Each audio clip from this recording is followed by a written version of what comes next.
Assalamualaikum warahmatullahi wabarakatuh. Bismillah walhamdulillah wassalatu wassalamu ala rasulillah sayyidina wa maulana Muhammad wa ala alihi wa sahbihi wa mawala. La hawla wa la quwata illa billah, amma ba'd. Hadirin wal hadirat yang dirahmati Allah subhanahu wa ta'ala, mari kita mengkaji sebuah hadis Rasulullah sallallahu alaihi wasallam di mana beliau bersabda, "Lis-shaimi farhatani, farhatun 'inda iftarihi wa farhatun 'inda liqa'i rabbih."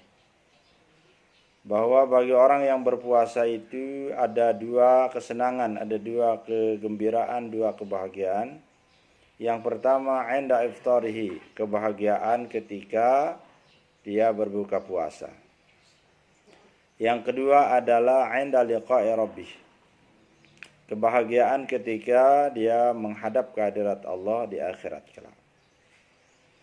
Maka berbukanya kita di bulan Ramadan itu adalah merupakan training, merupakan uji coba akan kebahagiaan yang sesungguhnya. Dan kita bisa membayangkan ketika semua yang pernah dihalalkan untuk kita makan, yang dihalalkan oleh Allah Subhanahu wa ta'ala, yang hal-hal yang lain, kemudian di bulan Ramadan itu kita diperintahkan untuk menahannya dan bisa membatalkan pahala puasa. Nah, ketika hal itu kita langgar, maka batallah puasa dan tidak kita mendapatkan kenikmatan ketika berbuka. Tetapi ketika sesuatu itu kita tahan, air yang semestinya pada awalnya halal, kemudian kita tahan, jadilah kita haus. Kemudian makanan yang pada awalnya kita dibolehkan, kemudian diperintahkan kita untuk menahannya. Kemudian menjadilah kita lapar. Nah, ketika datang waktu maghrib, waktu berbuka, alangkah nikmatnya apa yang pernah kita tahan dan terbayar dengan sebuah kegembiraan, kemudian kesegaran yang dirasakan oleh tubuh kita. Maka ini adalah merupakan kesenangan tahap pertama, kesenangan yang sangat kecil. Maka kesenangan yang kedua adalah kesenangan ketika kita berjumpa dengan Allah Subhanahu wa taala dalam keridhaannya, semua dosa kita diampuni, amal ibadah kita dilipat gandakan, dan yang lebih istimewa adalah ketika kita nanti berjumpa dengan Allah, berjumpa dengan Rasul, dimasukkan ke dalam surganya Allah Subhanahu wa ta'ala. Maka sesungguhnya puasa yang menjadi intinya adalah bahwa kita berpuasa sepanjang masa, sepanjang waktu, kapan dan di mana saja kita berada. Maka di dunia ini bagi orang-orang yang beriman adalah kasijen, dia seperti penjara. Maka surganya ada di akhirat.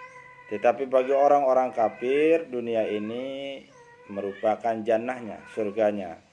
Tetapi kelak di akhirat mereka akan dipenjara. Maka lebih baik kita menderita dengan minuman apa adanya, yang jelas minuman yang halal, makanan apa adanya, makanan yang halal, pakaian yang apa adanya tetapi pakaian yang halal, kemudian harta benda apa adanya, kemudian harta benda yang halal, jabatan apa adanya tapi jabatan yang halal, ketimbang kita harus mengejar hal-hal yang bersifat duniawi ini dengan cara-cara yang tidak dibenarkan oleh Allah Subhanahu wa ta'ala.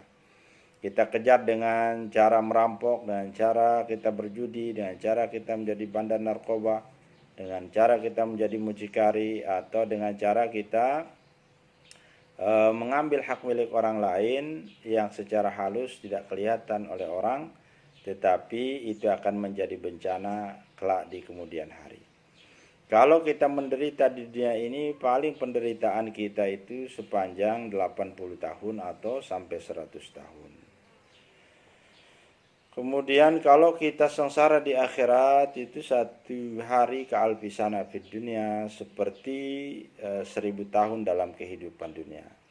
Oleh karenanya saatnya di Ramadan ini kita berpikir, kalau dari terbit matahari sampai tenggelamnya kita bisa bertahan dari hal-hal yang diharamkan, maka sepanjang tahun, sepanjang hayat kita, mulai hari ini dan seterusnya, sampai ajal datang menjemput kita, mari kita berusaha untuk menahan diri dari hal-hal yang diharamkan oleh Allah Subhanahu wa taala, baik dalam bentuk makanan, minuman, pakaian ataupun pergaulan kita di dalam kehidupan sehari-hari. Semoga Allah Subhanahu wa taala memberikan kita kebahagiaan di dunia dan di akhirat dan menjadikan kita sebagai hamba-hambanya yang selalu bertakwa kepadanya. Amin ya rabbal alamin. Demikian, wassalamualaikum warahmatullahi wabarakatuh.